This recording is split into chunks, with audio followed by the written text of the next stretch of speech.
Welcome to रिपॉइंट classes. कैसे हैं dear students? I hope आप सभी बहुत अच्छे होंगे और अपनी तैयारी में लगे हुए होंगे।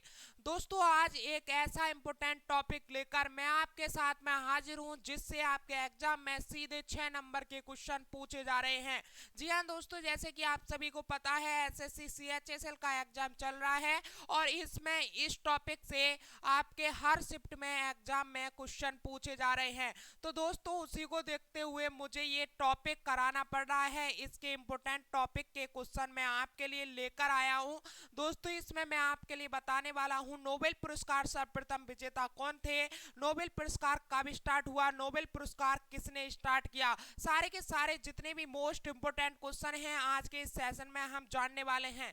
दोस्तों, ऐसा नहीं है कि ये मैंने पहले टॉपिक आपको कवर नहीं कराया है, मैंने आपके लिए यह टॉपिक पहले अच्छे तरीके से कवर करा दिया है, थ्योरेटिकल पोर्शन में भी और इंपोर्टेंट क्वेश्चन में भी। लेकिन आपके एसएससी सीएचएसएल के एग्जाम को देखकर आज फिर से मुझे ये टॉपिक कराने की जरूरत पड़ी है। और दोस्तों, आप सभी को पता होगा कि जितने टॉपिक मैंने अपने रिपॉइंट क्लासेस यूट्यूब चैनल पर कवर कराए हैं उन्हीं सभी टॉपिक से आपके एसएससी सीएचएसएल एग्जाम में क्वेश्चन पूछे जा रहे हैं। यानी कि मेरी जो मेहनत थी वो सफल हो गई है और आप चेक कर सकते हैं कि हर शिफ्ट में हमारे YouTube चैनल से क्वेश्चन काफी ज्यादा पूछे जा रहे हैं जो मैंने आपके लिए कराए हैं। तो स्टूडेंट्स, आपसे बस एक रिक्वेस्ट है, जो मैं क्वेश्चन लेकर आता हूं उन्हें आप शुरू से लेकर लास्ट तक देखिएगा और एक भी क्वेश्चन को स्किप नहीं करना है। बेहद ही इंपॉर्टेंट मैं आपके लिए क्वेश्चन लेकर आता हूं। एक एक क्वेश्चन की वैल्यू है भाई रिपॉइंट क्लासेस यूट्यूब चैनल पर अगर कराया जा रहा है तो उस क्वेश्चन की वैल्यू है आपके एग्जाम को देखकर। और आप सभी को पता होगा जो हमारी डेली क्लासेस अपडेट लेते हैं, डेली क्लासेस लेते हैं, उन सभी स्टूडेंट्स को पता होगा कि एसएससी सीएचएसएल में हमारे रिपॉइंट क्लासेस यूट्यूब चैनल से कितने क्वेश्चन पूछे जा रहे हैं। तो चलिए अब टाइम वेस्ट नहीं करते हैं, अपने सेशन को स्टार्ट करते हैं और आज के मोस्ट इंपोर्टेंट क्वेश्चन पर बात करते हैं। चलिए डियर स्टूडेंट्स, फर्स्ट क्वेश्चन आपकी स्क्रीन पर आ चुका है। अगर आपको इन सभी क्वेश्चंस के आंसर आते हैं तो कमेंट बॉक्स में बताते चलना है। और स्टूडेंट्स, आप सभी को आज ये बताना है कि आपके एसएससी सीएचएसएल का जो एग्जाम है वो किस डेट को है, ठीक है। उसी के रिगार्डिंग मैं आपके लिए इम्पोर्टेंट जो और सेशन है उन्हें भी कराता रहूंगा।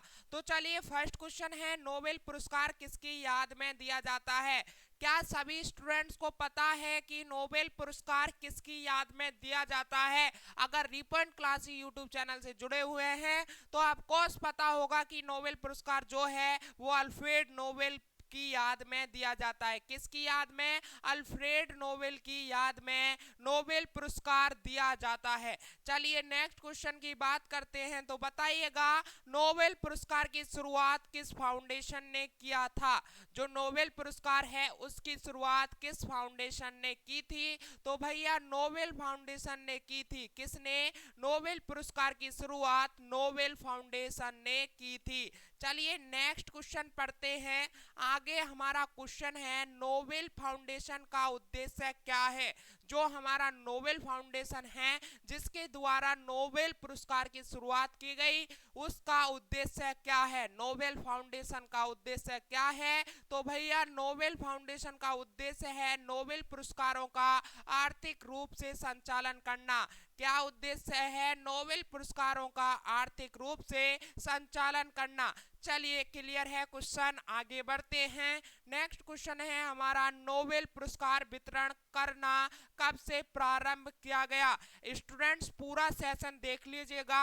अगर आपका हाल फिलहाल में एसएससी सीएचएसएल का एग्जाम है या फिर एसएससी एमटीएस का एग्जाम है, अगर आपने एसएससी एमटीएस 2023 वाला फॉर्म फिल किया है तो आपके लिए ये सेशन बेहद इंपॉर्टेंट होने वाला है।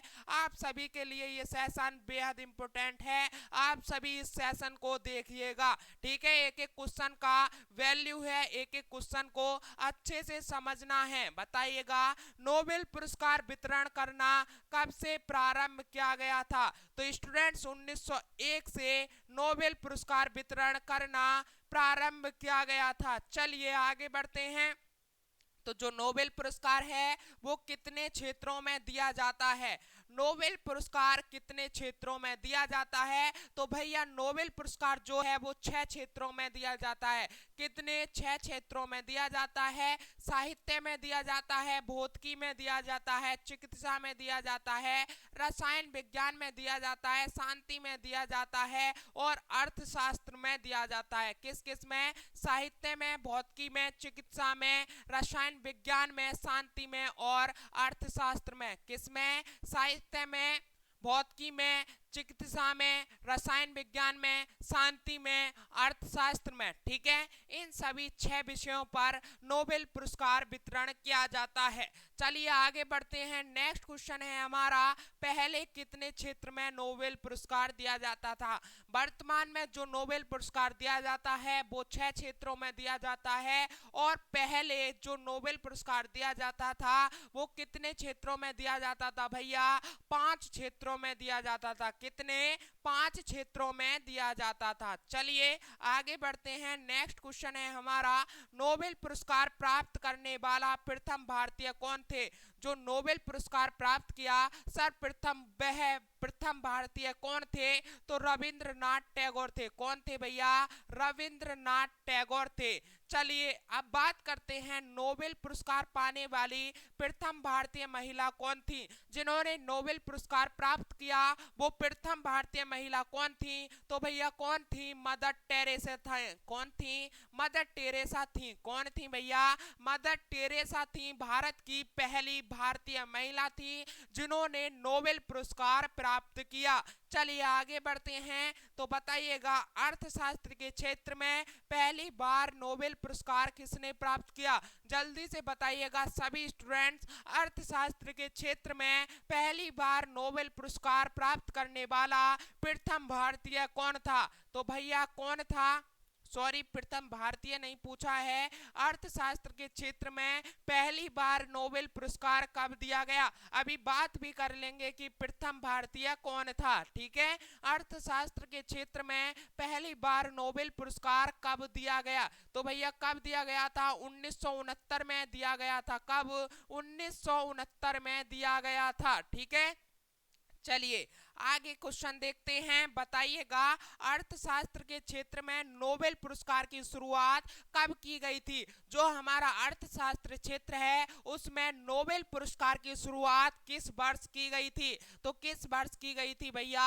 1968 में की गई थी। कब लाला? 1968 में की गई थी अर्थशास्त्र के क्षेत्र में शुरुआत। चलिए आगे बढ़ते हैं। बच्चा बताइएगा, रविंद्रनाथ टैगोर को किस क्षेत्र में नोबेल पुरस्कार दिया था?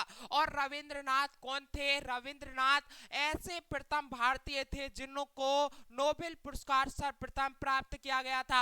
अच्छा भैया, आप क्वेश्चन आया है रविंद्रनाथ टैगोर को किस क्षेत्र में सर्वप्रथम नोबेल पुरस्कार दिया गया था? तो किस में भैया? साहित्य में। याद रखना है, सभी इंपोर्टेंट क्वेश्चन हैं, एक एक क्वेश्चन को बड़े बारीकी से समझना है। ठीक है, आपके एसएससी सीएचएसएल में 100% गारंटी के साथ कह रहा हूं इस क्वेश्चन, ठीक है, इस सेशन के सारे आपने क्वेश्चन समझ लिए तो कम से कम 6 नंबर आपके पक्के होने वाले हैं। ठीक है, तो रविंद्रनाथ टैगोर कौन थे?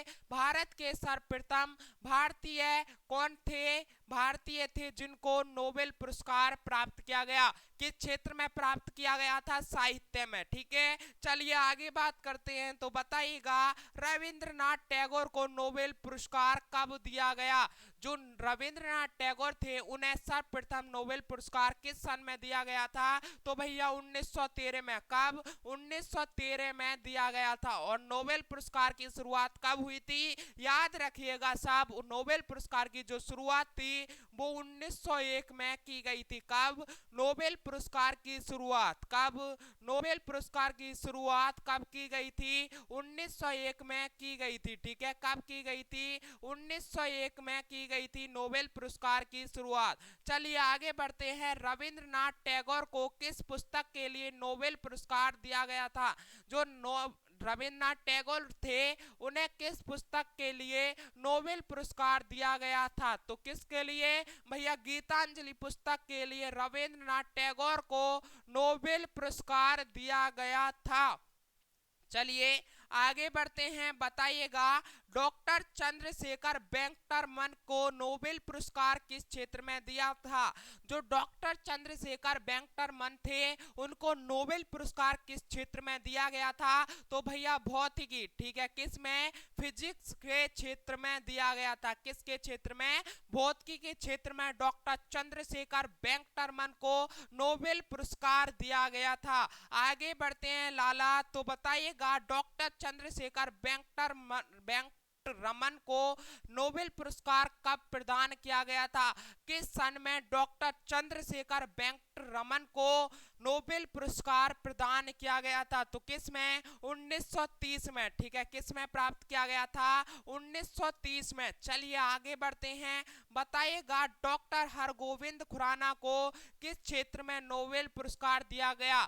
डॉक्टर हरगोविंद खुराना को किस क्षेत्र में नोबेल पुरस्कार दिया गया था? तो भैया किस में? चिकित्सा क्षेत्र में डॉक्टर हरगोविंद खुराना को नोबेल पुरस्कार दिया गया था। चलिए आगे बढ़ते हैं, बताइएगा डॉक्टर हरगोविंद खुराना को नोबेल पुरस्कार कब प्रदान किया गया?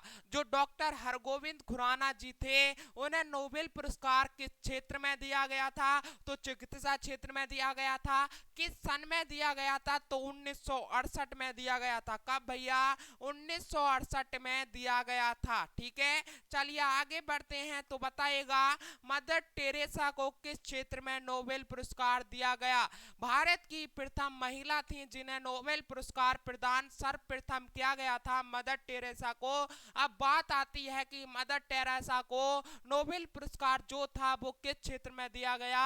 तो बच्चा अपने माइंड में छाप लीजिएगा, शांति के क्षेत्र में। किस में? शांति के क्षेत्र में मदर टेरेसा को नोबेल पुरस्कार दिया गया था। चलिए आगे बढ़ते हैं, बताइएगा मदर टेरेसा को नोबेल पुरस्कार से कब सम्मानित किया गया? जो मदर टेरेसा है उन्हें सर्वप्रथम मदर टेरेसा को नोबेल पुरस्कार से कब सम्मानित किया गया था? तो लाला 1979 में। कब? 1979 में मदर टेरेसा को नोबेल पुरस्कार से सम्मानित किया गया था। चलिए बताइएगा, सभी बच्चों के माइंड में क्वेश्चन छप रहे हैं तो यस सर लिखिएगा। भारत माता की जय एक बार सभी स्टूडेंट्स का कमेंट बॉक्स में छप जाना चाहिए। चलिए आगे बढ़ते हैं, बताइएगा सुब्रमण्यम चंद्रशेखर को किस क्षेत्र में नोबेल पुरस्कार दिया गया था? जल्दी से बताइएगा सुब्रमण्यम चंद्रशेखर को किस क्षेत्र में नोबेल पुरस्कार दिया गया? सभी बच्चे अच्छे से क्वेश्चन को समझेंगे। सुब्रमण्यम चंद्रशेखर को किस क्षेत्र में नोबेल पुरस्कार दिया गया? तो भैया भौतिकी के क्षेत्र में। किस में? भौतिकी के क्षेत्र में सुब्रमण्यम चंद्रशेखर को नोबेल पुरस्कार दिया गया था। चलिए आगे बात करते हैं, तो सुब्रमण्यम चंद्रशेखर को नोबेल पुरस्कार कब प्रदान किया गया? जल्दी से सुनिएगा, सुब्रमण्यम चंद्रशेखर को नोबेल पुरस्कार कब प्रदान किया गया? तो लाला 1983 में। कब? 1983 में सुब्रमण्यम चंद्रशेखर को नोबेल पुरस्कार प्रदान किया गया था। चलिए आगे बढ़ते हैं, तो बताइएगा डॉक्टर अमर्त्य सेन को किस क्षेत्र में नोबेल पुरस्कार दिया गया? जो डॉक्टर अमर्त्य सेन थे उन्हें किस क्षेत्र में नोबेल पुरस्कार दिया गया था? तो किस में? अर्थशास्त्र के क्षेत्र में डॉक्टर अमर्त्य सेन को नोबेल पुरस्कार प्रदान किया गया था। चलिए आगे बढ़ते हैं, बताइएगा डॉक्टर अमर्त्य सेन को नोबेल पुरस्कार से कब सम्मानित किया गया? अभी क्वेश्चन था डॉक्टर अमर्त्य सेन को किस क्षेत्र में नोबेल पुरस्कार दिया गया? तो अर्थशास्त्र में। लेकिन किस सन में दिया गया? तो 1998 में। किस में? 1998 में डॉक्टर अमर्त्य सेन को अर्थशास्त्र के क्षेत्र में नोबेल पुरस्कार से सम्मानित किया गया। चलिए आगे बढ़ते हैं, तो बताइए कैलाश सत्यार्थी को किस क्षेत्र में नोबेल पुरस्कार दिया गया? जो कैलाश सत्यार्थी हैं उनको किस क्षेत्र में नोबेल पुरस्कार दिया गया? तो शांति के क्षेत्र में कैलाश सत्यार्थी को नोबेल पुरस्कार से सम्मानित किया गया। अब बात कर लेते हैं कैलाश सत्यार्थी को नोबेल पुरस्कार से कब सम्मानित किया गया था? तो कब सम्मानित किया गया था? जल्दी से बताइएगा। 2014 में। कब? 2014 में कैलाश सत्यार्थी को नोबेल पुरस्कार से सम्मानित किया गया था। चलिए आगे बढ़ते हैं, अभिजीत बनर्जी को किस क्षेत्र में नोबेल पुरस्कार दिया गया? जो अभिजीत बनर्जी थे उन्हें किस क्षेत्र में नोबेल पुरस्कार से सम्मानित किया गया? तो किससे? अर्थशास्त्र के क्षेत्र में अभिजीत बनर्जी को नोबेल पुरस्कार से सम्मानित किया गया था। चलिए आगे बढ़ते हैं, नेक्स्ट क्वेश्चन है, जल्दी से पढ़िएगा। अभिजीत जो बनर्जी हैं उन्हें किस क्षेत्र में दिया गया था? तो अर्थशास्त्र के क्षेत्र में नोबेल पुरस्कार दिया गया था। लेकिन अब क्वेश्चन है, अभिजीत बनर्जी को नोबेल पुरस्कार जो अर्थशास्त्र के लिए दिया गया था वो किस सन में दिया गया था? तो लाला 2015 में। कब? 2015 में अभिजीत बनर्जी को नोबेल पुरस्कार से किसके क्षेत्र में? अर्थशास्त्र के क्षेत्र में सम्मानित किया गया। चलिए आगे बढ़ते हैं, तो बताइएगा 2 बार नोबेल पुरस्कार जीतने वाली प्रथम महिला कौन थी? जिन्होंने 2 बार नोबेल पुरस्कार जीता है वो प्रथम महिला कौन है? तो दोस्तों कौन है? मैरी क्यूरी है। कौन है स्टूडेंट्स? मैरी क्यूरी हैं, जिन्होंने 2 बार नोबेल पुरस्कार जीतने वाली प्रथम महिला के नाम दर्ज है। ठीक है, अब बात करते हैं इन्हें किस किस क्षेत्र में 2 बार नोबेल पुरस्कार दिया गया है। तो स्टूडेंट्स भौतिकी के क्षेत्र में इन्हें दिया गया है। किस क्षेत्र में? भौतिकी के क्षेत्र में। ठीक है, भौतिकी के क्षेत्र में 1903 ठीक है, किस में? भौतिकी के क्षेत्र में 1903 को इन्हें नोबेल पुरस्कार से सम्मानित किया गया।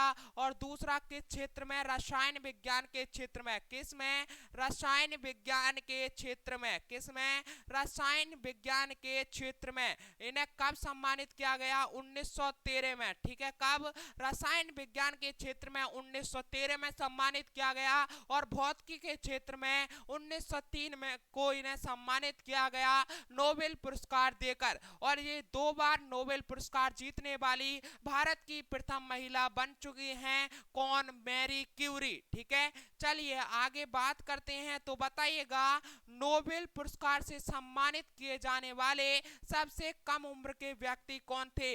जिन्हें नोबेल पुरस्कार सबसे कम उम्र में मिल गया था, जिन्हें नोबेल पुरस्कार से सबसे कम उम्र में सम्मानित कर दिया गया था, ऐसे व्यक्ति भारत के कौन हैं? तो भैया कौन है? मलाला यूसुफजाई हैं। कौन है? मलाला यूसुफजाई हैं। केवल और केवल 17 वर्ष में, केवल और केवल 17 वर्ष में इन्हें नोबेल पुरस्कार से सम्मानित किया गया था। चलिए आगे बात करते हैं, तो बताइएगा मलाला यूसुफजाई को किस क्षेत्र में नोबेल पुरस्कार दिया गया था? केवल और केवल 17 वर्ष की उम्र में इन्हें दिया गया था। और किस क्षेत्र में? शांति के क्षेत्र में। किस क्षेत्र में बच्चा? शांति के क्षेत्र में दिया गया था। चलिए आगे क्वेश्चन देखते हैं, तो बताइए मलाला यूसुफजाई को नोबेल पुरस्कार से कब सम्मानित किया गया? क्वेश्चन को सुनिएगा, मलाला यूसुफजाई को नोबेल पुरस्कार से कब सम्मानित किया गया? तो स्टूडेंट 2014 में। कब? 2014 में मलाला यूसुफजाई को शांति के क्षेत्र में नोबेल पुरस्कार से सम्मानित किया गया। और मलाला यूसुफजाई केवल और केवल 17 वर्ष के थे। नोबेल पुरस्कार से सम्मानित करने वाले भारत के प्रथम व्यक्ति जिनकी सबसे कम उम्र थी, यानी कितनी थी? 17 वर्ष थी। शांति के क्षेत्र में इन्हें नोबेल पुरस्कार दिया गया। कब? सन 2014 में। चलिए सभी के माइंड में क्वेश्चन छप गया होगा, मैं उम्मीद करता हूं सभी का कमेंट आना चाहिए, यस सर हमें सेशन बहुत पसंद आया। चलिए आगे बढ़ते हैं, तो बताइए नोबेल पुरस्कार समारोह हर साल कब आयोजित किया जाता है? जो नोबेल पुरस्कार समारोह है वो हर साल कब आयोजित किया जाता है? तो स्टूडेंट्स 10 दिसंबर को। कब? 10 दिसंबर को नोबेल पुरस्कार समारोह हर साल आयोजित किया जाता है। चलिए आगे बात करते हैं, नोबेल पुरस्कार अधिक से अधिक कितने लोगों की भागीदारी में दिया जा सकता है? जो नोबेल पुरस्कार है वो अधिक से अधिक कितने लोगों की भागीदारी में दिया जा सकता है? तो केवल और केवल 3 लोगों की भागीदारी में नोबेल पुरस्कार दिया जा सकता है। चलिए आगे बढ़ते हैं, और आज का हमारा सेशन का लास्ट क्वेश्चन है ये। ठीक है, इसी के माध्यम से हमारा नोबेल पुरस्कार से जितने भी मोस्ट इंपोर्टेंट क्वेश्चन बनते हैं सभी के सभी अभी समाप्त होने जा रहे हैं। चलिए स्टूडेंट्स, अभी तक आपने सेशन को सब्सक्राइब नहीं किया है, आज मैंने आपसे नहीं बोला है तो आपका फर्ज बनता है, सर ना बोलें फिर भी सब्सक्राइब करने का आपका फर्ज बनता है। तो सभी प्यारे स्टूडेंट्स सब्सक्राइब कर लीजिएगा यूट्यूब चैनल रीपॉइंट क्लासेस को, आपका सपोर्ट हमें बहुत जरूरी है। तो स्टूडेंट सभी सब्सक्राइब करेंगे रीपॉइंट क्लासेस यूट्यूब चैनल को। चलिए लास्ट क्वेश्चन देखते हैं, भारत को प्रथम नोबेल पुरस्कार किस विषय के लिए दिया गया था? जो भारत को प्रथम नोबेल पुरस्कार दिया गया था वो किस विषय में दिया गया था? तो दोस्तों साहित्य के क्षेत्र में, किस में? साहित्य के क्षेत्र में भारत को प्रथम नोबेल पुरस्कार दिया गया था।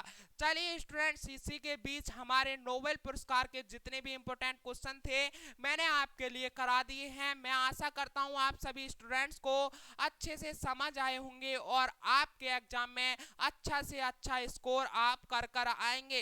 तो स्टूडेंट्स आज के लिए इतना ही, लेकिन उससे पहले मेरी आपसे सभी डियर स्टूडेंट से रिक्वेस्ट है, अभी तक आपने रीपॉइंट क्लासेस यूट्यूब चैनल को सब्सक्राइब नहीं किया है तो प्लीज बच्चों सब्सक्राइब कर लीजिए। प्लीज मेरे भाइयों, प्लीज मेरे बहनों, रीपॉइंट क्लासेस यूट्यूब चैनल को सब्सक्राइब कर लीजिए और अपनी एग्जाम की अच्छे से अच्छे तैयारी कीजिए। स्टूडेंट्स भरोसा रखिए रीपॉइंट क्लासेस यूट्यूब चैनल पर और अपने दिलीप सर पर की जो पढ़ाते हैं वो एग्जाम में डायरेक्ट छपता है, ये गारंटी मैं ले सकता हूं। जो मैं पढ़ाऊंगा, जो सेशन लेकर आऊंगा वो हर शिफ्ट में आपका एक ना एक क्वेश्चन हर शिफ्ट में छपेगा।